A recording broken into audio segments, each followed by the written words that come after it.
नमस्कार मंडळी, आज आपण लहान मुलांच्या डब्यासाठी झटपट बनणारा कॉर्न पोटॅटो कटलेट कसा करायचा ते बघणार आहोत। तर चला मग रेसिपीला सुरुवात करूया।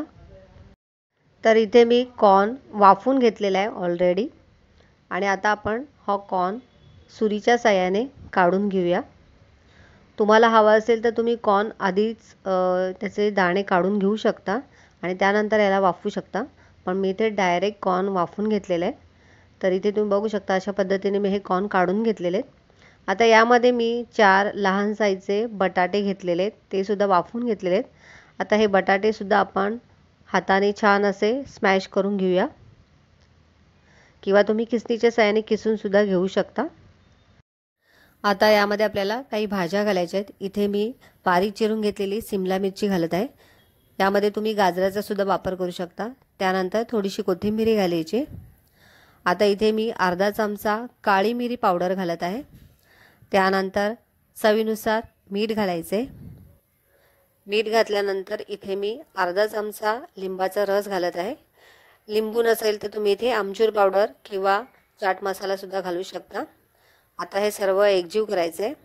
आपल्याला यामध्ये जास्त मसाल्यांचा वापर करायचा नाही आहे, कारण इथे आपण लहान मुलांसाठी बनवत आहोत आणि आपल्याला इतकेच मसाले घालून सुद्धा हा जो कटलेट आहे तो खूप छान टेस्टी होतो। तर आता हे सर्व मी एकजीव करून घेतलेलं आहे। आता आपण याचे कटलेट तयार करून घेऊया। आता हातात थोडासा गोळा घ्यायचा आहे आणि इथे तुम्ही तुमच्या आकारामध्ये तुम्हाला जो शेप हवा आहे त्या शेपमध्ये तुम्ही इथे कटलेट तयार करू शकता। तर इथे मी थोडासा रेक्टँगल शेपमध्ये कटलेट तयार करून घेते।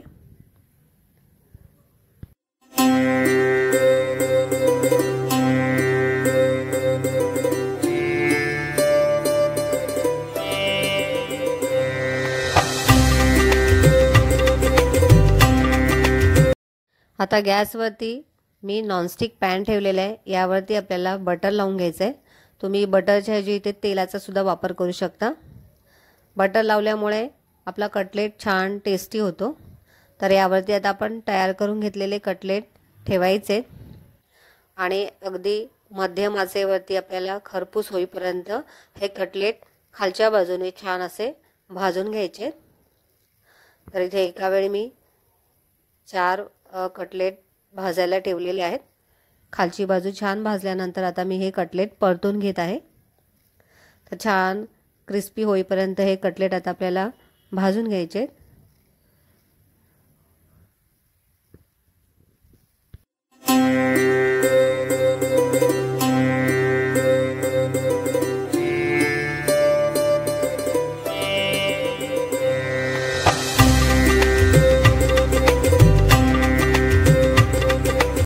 तर इथे तुम्ही बघू शकता मस्त गरमागरम असे आपले कटलेट तयार झालेले आहेत। हे सर्व कटलेट मी आता डिशमध्ये काढून घेते आणि बाकीची सुद्धा अशाच पद्धतीने करून घेते।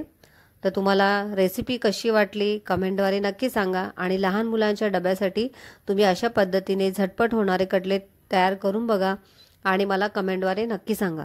रेसिपी आवडली असेल तर रेसिपीला लाईक करा, शेअर करा, चॅनलला नवीन असाल तर सबस्क्राईब करा। व्हिडिओ संपूर्ण बघितल्याबद्दल धन्यवाद।